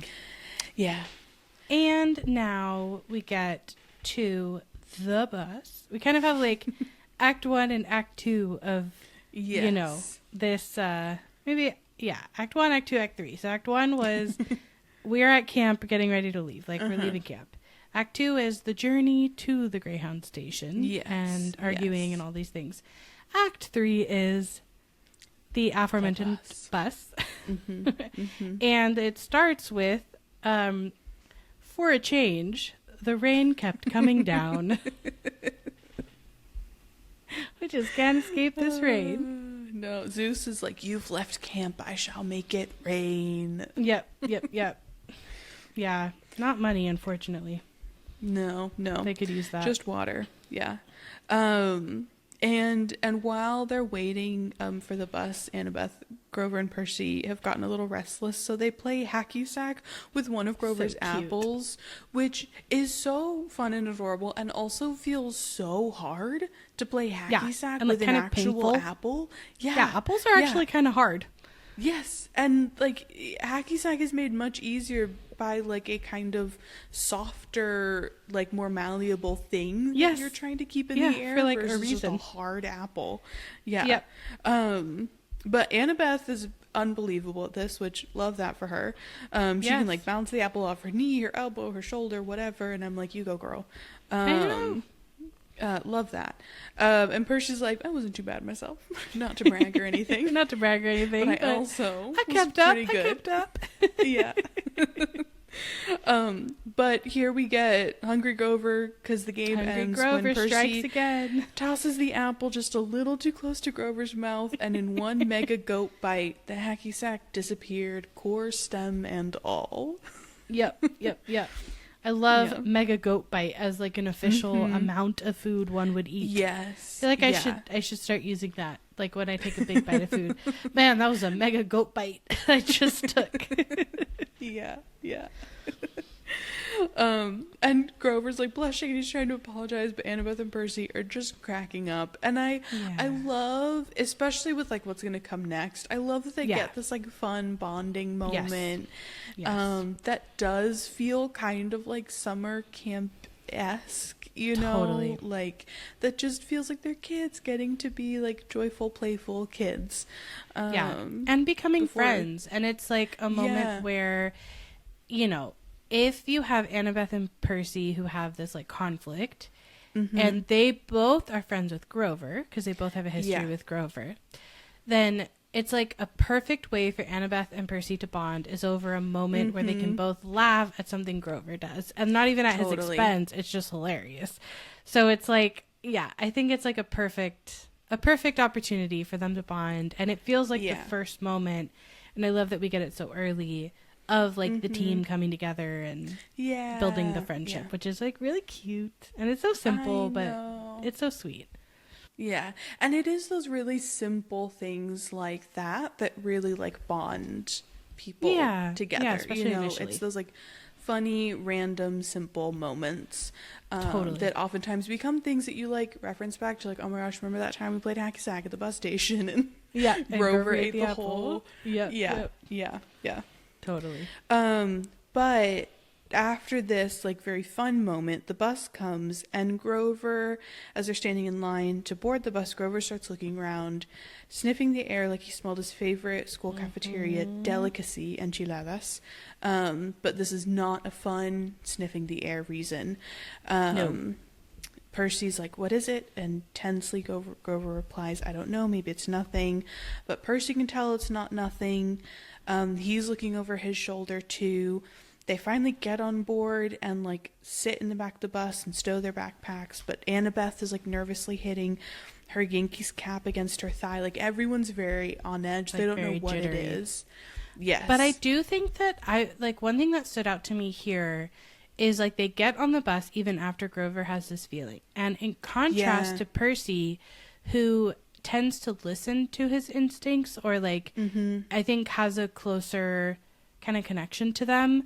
I feel like Grover, because he hasn't gone on his like journey of building confidence in himself and his actions and protecting and seeking and all the things, I feel like this is such a good example of like he doesn't have that internal confidence in himself yet to be like, I sense danger. I'm going to tell you this. I'm going to suggest we not get on this bus. Like, you know, there's this moment of hesitation. And so it just, I don't know. Again, we've talked about how like Grover has one of the best arcs, I think, in the whole story. And so this is like such a good example of how he's starting out, where, you know, we need a little more self-belief here. Yeah. So that we can like, you know, maybe not fully avoid a situation, but it would, maybe we don't get on the bus, you know, when we have this sense. Yeah, it's he needs to trust himself more because to like at least be able to tell them, okay, I'm smelling something, I don't know what it is, I don't know where it's coming from, but I'm smelling something. And even to have that moment as a group of like, okay, do we get on the bus or not? And if they decide either way, kind of knowing, okay, like if we get on the bus, like we need to be prepped and ready to go because Grover is smelling and sensing something, versus if we leave, we still need to be on alert for, is whatever Grover was smelling following us and keeping up with us, even though, you know, we didn't get on the bus. Because they end up at the back of the bus, which that's the funnest part of the bus. So I support it in the, you know, friend vibes part.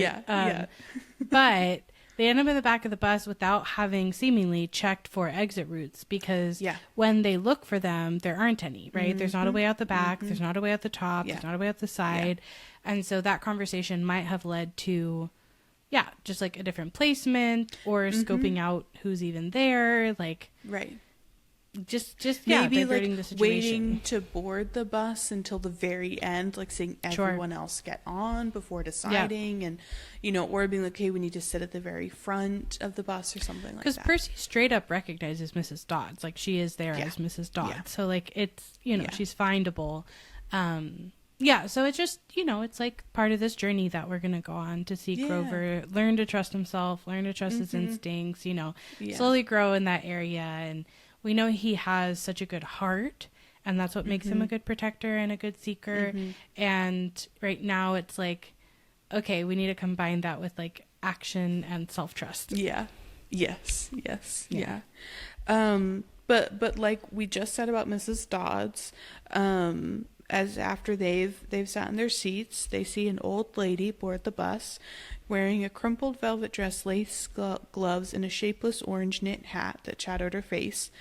But when she tilted her head up, Percy immediately knows that it's Mrs. Dodds. Maybe older, more withered, but still definitely the same face, and he scrunches down into his seat, but behind her come two more old ladies, one in a green hat, one in a purple hat, and he calls them triplet demon grandmothers, because they basically all look exactly like one another, which is it's very funny to call them triplet demon grandmothers. Totally. And they sit in the front row right behind the driver, and the two that are in the aisle cross their legs over the walkway, making an X, making it very clear that nobody's leaving this bus. And so the bus pulls out of the station, and Percy's like, she didn't stay dead long. I thought you said they could be dispelled for a lifetime. And Annabeth's like, if you're lucky, you're obviously not lucky, because she is right there. And I'm like, facts. That will hold true. That's going to keep holding true. Yes. I don't think any child of the big three could ever be described as lucky. No. Unfortunately. No. Yeah. And basically they're all kind of taking in, okay, it's the three Furies. They're all here. Annabeth then goes, the three worst monsters from the underworld. No problem. We'll just slip out the windows. Like she's trying to real time figure this out. But backing it up, what does she say first? Out loud. She says, the Furies. She says their name out loud. Yeah. She doesn't even say the kindly ones. I'm like, listen. No. Listen, guys. Like, you're the ones who are giving Percy grief for like saying these words before he even knows he shouldn't, and then everybody like in all these other chapters are just walking around saying Zeus and Furies, and like, okay, make a rule, stick to it, come on. But that's not the ADHD way. Well, that is certainly true. That is certainly true. I'm just saying, they're on the bus with you, maybe you don't invoke their name. Well, I feel like that's the moment, though. It's like they're already here. What harm can come from saying them? The three of them are literally here.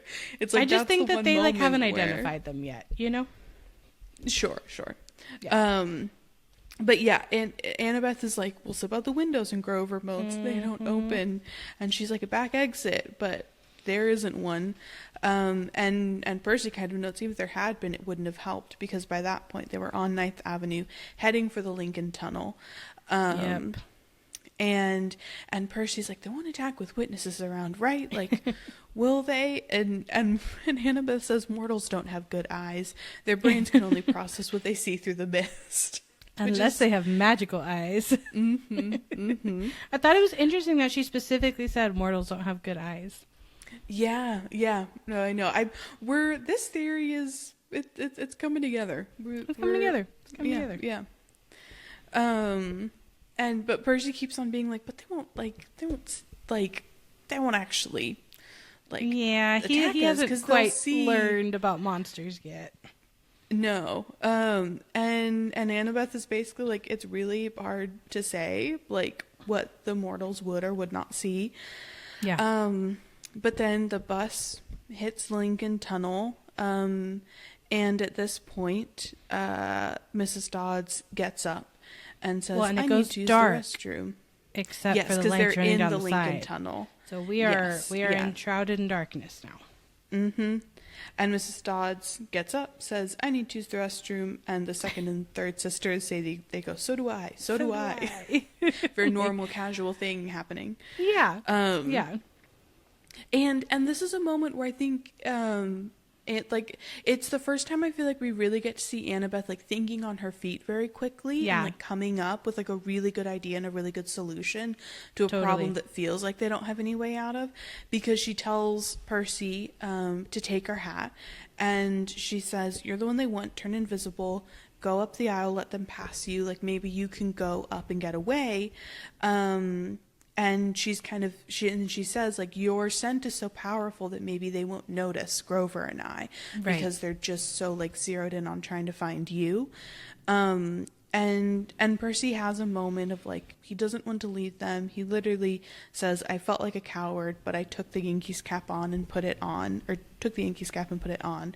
And he creeps up the aisle, ducks into an empty seat just as they walk past him, and she stops, she sniffs, looks right at him but can't see him. And so they move on. So the cap is like quite effective. I think also because a bus is probably a small enough space, and if his scent truly is so probably powerful, everywhere. Yeah, it's everywhere that they couldn't really pinpoint it to like one specific location. Totally. But this is very, I mean, it's very strategic of Annabeth to do this for sure, but it's also like an example of her selflessness and her willingness to like help others, because it's her magical item. She doesn't have to give it to anyone else. She doesn't even get fully along with Percy, but she knows that this is the best strategy, and she's willing to do something she might not do otherwise for the sake of like the best strategy to get them all out of there. And like, technically, you know, she could go up and be invisible and get away and stuff like that. So I think it's it's a good moment for Annabeth. And so Percy he's made it to the front of the bus, and he's about to press the emergency stop button because the bus is almost through the Lincoln Tunnel. So he's like, we're so close, like we can almost do this, when he hears what he calls hideous wailing from the back row. And the old ladies are not in their old lady form anymore. They're in their full like fury forms with wings and everything. And they have surrounded Grover and Annabeth, are lashing their wisps and hissing, "Where is it? Where?" And I think it's so interesting because I think this is the first time we get a hint that we, you know, don't necessarily fully know yet is a hint that they're saying, "Where is it?" in reference to Hades' Helm of Darkness, because that was also stolen. But I think everyone is so wrapped up in like assuming that they're after Percy, that because Annabeth responds saying he's not here, he's gone, like not even registering that they have yelled, "Where is it?" Not where is not in the he? moment, at least. And we don't know what like the mortals on the bus are seeing, but they're screaming and cowering in their seats, so they're seeing something terrifying. I mean, they're holding like actual whips with like fire on them, so I feel like that can't be translated into anything good. It's not like it's gonna be like a fruit roll up or something, you know. Just waving fruit roll-ups around. Three old ladies waving fruit roll-ups around in there. I mean, I don't think that would terrify me, but it would be weird. No. Yeah. Might be uncomfortable. And just being like, "Where is it? Where is it?" Oh man. And so Annabeth and Grover, they both get ready for a fight, and Annabeth does so by drawing her bronze knife, and Grover does so by grabbing a tin from his snack bag and getting ready to throw it. Because, you know, bless him, he doesn't really have much else. I honestly wonder if an apple would hurt more than a tin can. Probably. It's heavier. I think it would be, unless, because I don't think the cans are like full of soda. No, I think they're empty. Yeah, so I actually think the apple might have been the better choice. Yeah. And then we get, Percy says, "What I did next was so impulsive and dangerous, I should have been named ADHD Poster Child of the Year." Because he grabs the wheel from the driver, because the bus driver's distracted trying to like figure out what's going on, and he jerks it to the left to basically like try and throw the Furies very dangerous off. Very dangerous. It's like, it's one of those things where every time I read it, I'm always like, I totally get it, you know, like it makes sense, and it's also a very dangerous thing to have done. An impulsive move. And so Percy's wrestling with the driver for the wheel, and they like come careening out of the Lincoln Tunnel, and people and monsters, everything's getting like, everyone's just like kind of getting thrown and tossed around in this moment. But good on this driver, because the driver finds an exit magically, and so they like shoot off the highway through, it says, a half a dozen traffic lights, and they end up barreling down one of those New Jersey rural roads where you can't believe there's so much nothing right across the river from New York. And this is when Percy gets in.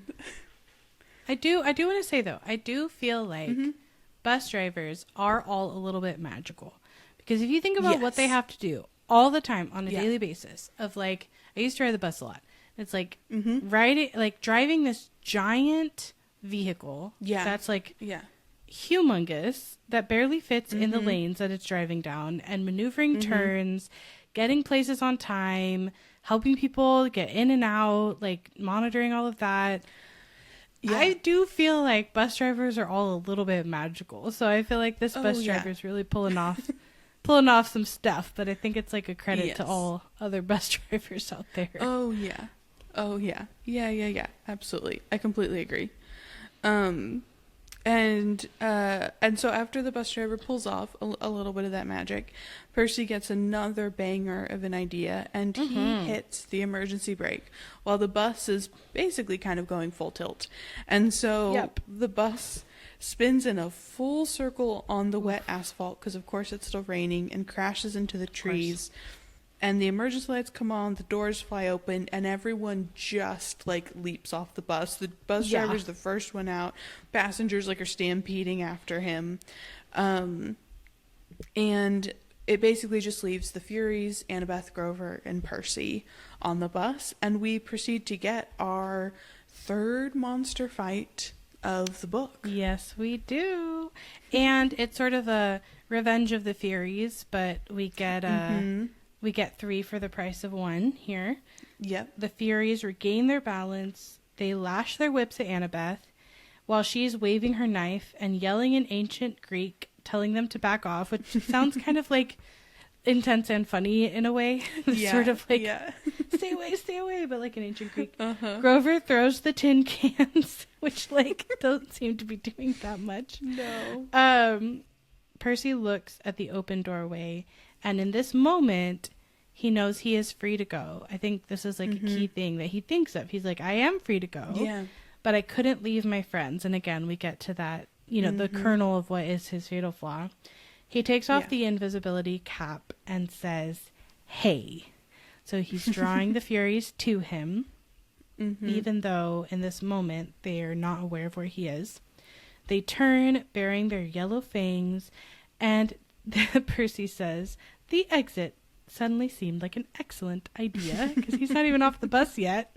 Yeah. Mrs. Dodds stalks up the aisle just as she used to in class, about to deliver his F math test, which is kind of like funny sad, because before Percy knows this is a monster, it's just a really mean teacher. Yeah. And every time she flicks her whip, red flames dance along the barbed leather, which just sounds so terrifying. Yeah. The two sisters also hop on top of the seats on either side and crawl toward Percy like huge nasty lizards. So like they've got like wings, they're like lizards, their feet are like gargoyles. Like there's just a lot of mashup of, monster mashup happening right here with these Furies. And Mrs. Dodd says in an accent that was definitely somewhere farther south than Georgia, which is interesting because I feel like last time she was from Georgia, so it's like she's gotten older and farther south in her accent. Like that's how this has changed. To me that was he knows that she's from the underworld, so farther south is that's the underworld accent. He's realizing it's not just Georgia. That's south. True. South as in into the earth south. Yeah. And she says, Percy-Verse Jackson, so saying his full name, because names have power, as we've learned. You have offended the gods, you shall die, which is a very interesting, like, given that she's coming from Hades, like, who has he offended? Like, then we get back into that sort of, like, what's actually happening thing here. Yeah. And Percy, he's just gonna be a sassy pants all the time. Like he just can't help it. That's who he is. Yep. And he says, I liked you better as a math teacher, which is also like, I don't even know if that's saying that much, because he did not like her as a math teacher. No, not at all. Not even a little bit. So she growls in response. Annabeth and Grover move up behind the Furies, cautiously looking for an opening, and Percy makes his move. Hero moment. He takes the ballpoint pen out of his pocket, uncaps it, Riptide elongates into a shimmering double-edged sword, And the Furies hesitated. Mm-hmm. I think this blade is like super interesting. We're getting some like sort of ominous notes on it. We're getting monsters reacting. Chiron says it has like a big history. So it's kind of cool to see that reaction in them. Yeah, that like all three of them recognize it. Like, it's not just Mrs. Dodds from the museum last time, but like all three of them are very aware of this sword. Yeah, and they all hesitate on it. And, you know, Percy knows that Mrs. Dodds had felt Riptide's blade before and didn't like seeing it again. And she says, "Submit now," she hissed, "and you will not suffer eternal torment." And Percy goes, "Nice try." And then Annabeth says, "Percy, look out," because Mrs. Dodds is lashing her whip around the sword hand while the Furies on either side lunge at him. And even though his hand feels like it was wrapped in molten lead, which sounds incredibly painful, he manages to not drop Riptide. Yeah. Like, that whip around your wrist seems like a really rough time. Really rough time. Literal fires from, you know, hell. And he strikes the Fury on the left with the sword hilt, sending her toppling backward into a seat, turns and slices the Fury on the right, and as soon as the blade connects with her neck, she screams and explodes into dust. So that's monster kill number 3 for Percy.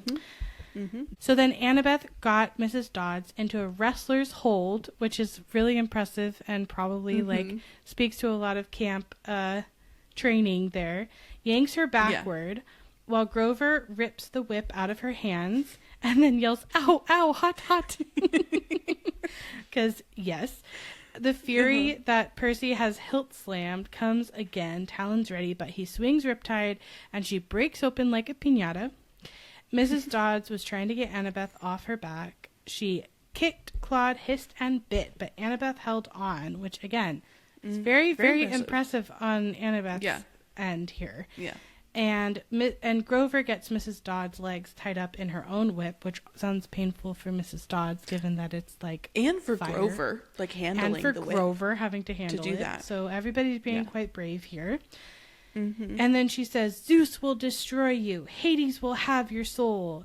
And then Percy, I'm not going to say the thing in Latin because I don't know how it's pronounced, but what it means is "eat my pants," which is kind of funny.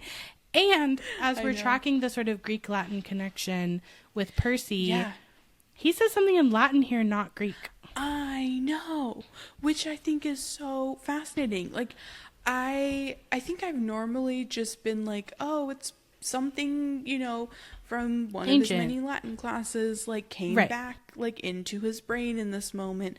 But yeah, because Mr. Brunner is teaching them "eat my pants." Eat my pants. It's on the pop quiz. Yep. Very important question. That was, what was that? Question 32 when he was like, Percy, what was question 32? It was actually, how do you say eat my pants in Latin? But like knowing what is going to then happen in the Heroes of Olympus books, it's just so fascinating. I know. Like, he yells something in Latin here, and like this feels like one of those like artist brain moments of like Rick Riordan writing this now. Yeah. Probably not knowing that, you know, 5 books from now he'd be writing the introduction of like the Latin gods and their kids, or the Roman versions of the gods and like their kids and all of that. But yeah, Percy, it's like, just like fascinating. It keeps coming up. It's really cool. Yeah. And when Percy yells that, thunder shakes the bus and the hair rises on the back of his neck, and Annabeth is like, "We have to leave now, everybody out." Get and out Percy's now. like, "You don't got to tell me twice." And so they rush outside, and I felt so bad. They found the other passengers wandering around in a daze, arguing with the driver or running around in circles yelling.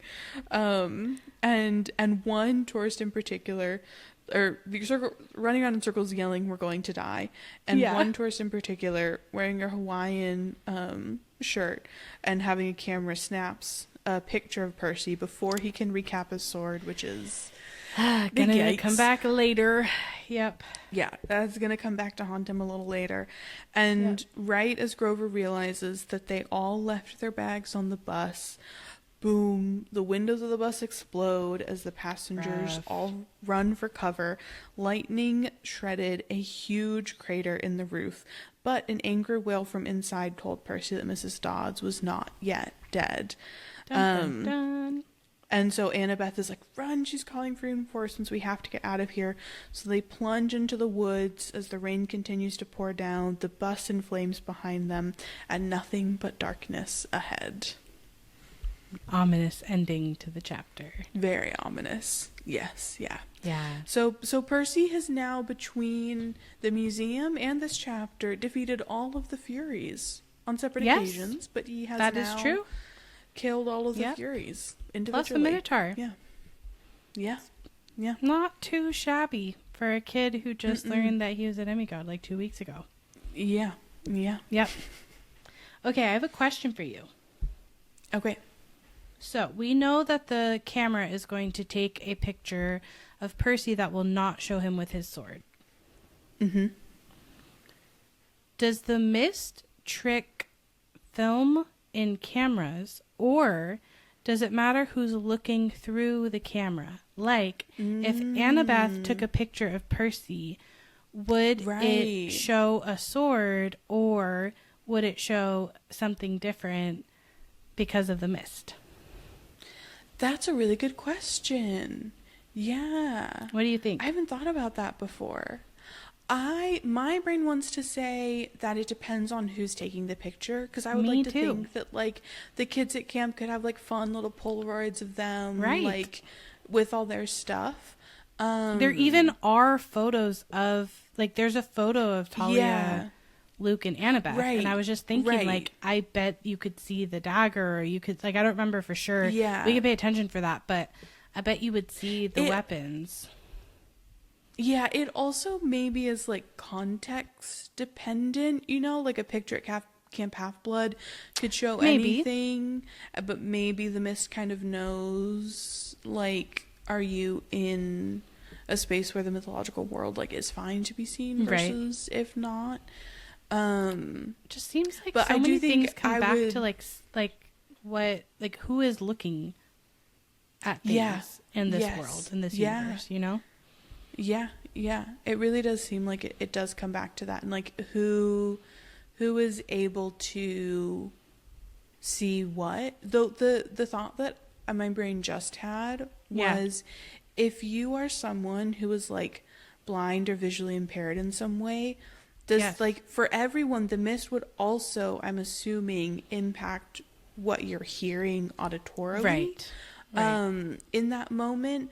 But just for anyone who's like,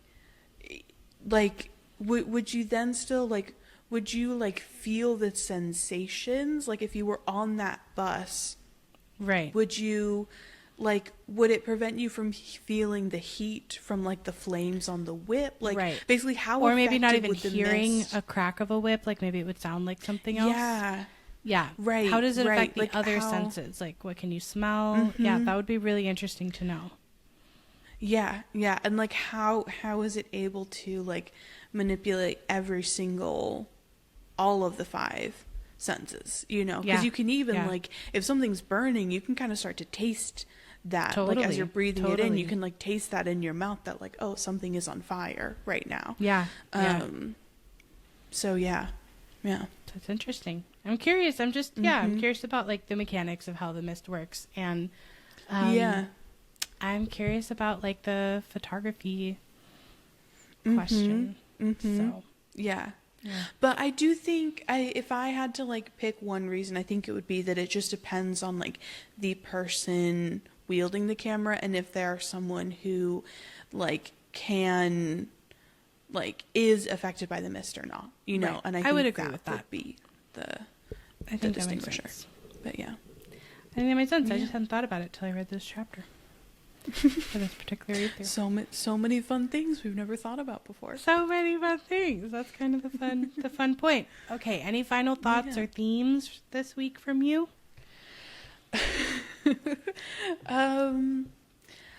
Man, I think with this one, I'm just excited that we're in the quest. Like, we have finally started.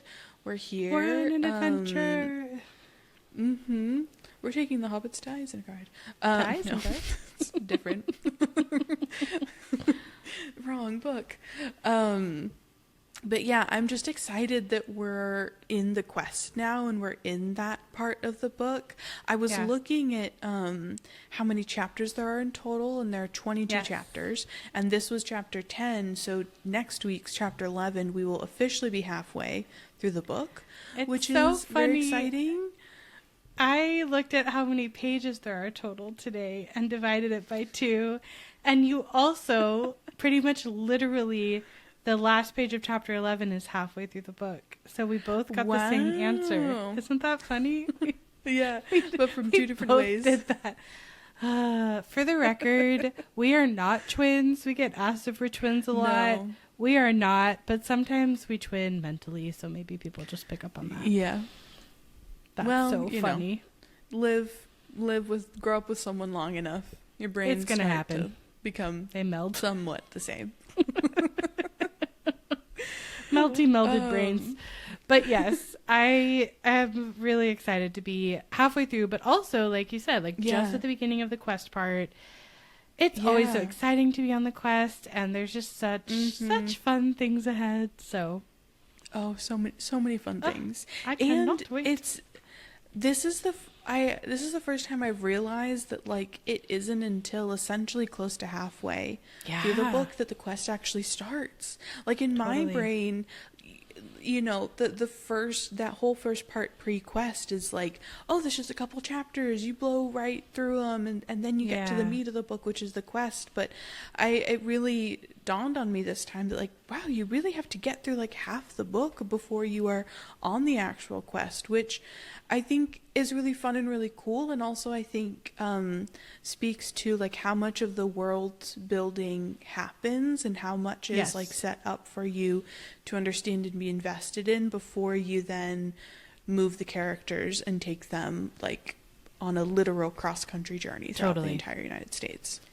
Yeah, it's super super important and super effective to spend that much time developing Percy and his current reality, and then the new reality and Camp Half-Blood, and developing emotional connection for him and for you there. And I think that the next chapters are all just very effectively used for me to have such a sense, in my mind, we're embarking on something so epic and grand in scale, and yet how little time it takes if we think about just ratio of the book for such a big thing to happen. So I think it's also really effective use of space and storytelling. So it's just good little nuggets. Yeah. So absolutely. I'm excited. That gosh darn Rick Riordan, he knows how to write a book. He knows how to write a book. He knows how to write 100 books. He knows how to write 1,000 books incessantly forever. Amazing. I think we could probably do this podcast for the rest of our lives, because just because of how he can write. Which 100%. I love. I am so here for. I'll sign up for pre-order that. them every time. I'm so excited for the one coming out this fall. I'm so here for it, and I do think we could literally do this. Forever. For actually ever. People will be studying how he does this eventually. Oh, man. Well, I'm excited. We're on the quest. We're actually heading out into the world. Into the unknown. Sorry, into I'm the done with unknown. The Frozen references today. Well, it's Frozen Part 2 is here with us today. We will see you all next time for Chapter 11. We visit the Garden Gnome Emporium. Bye. Bye.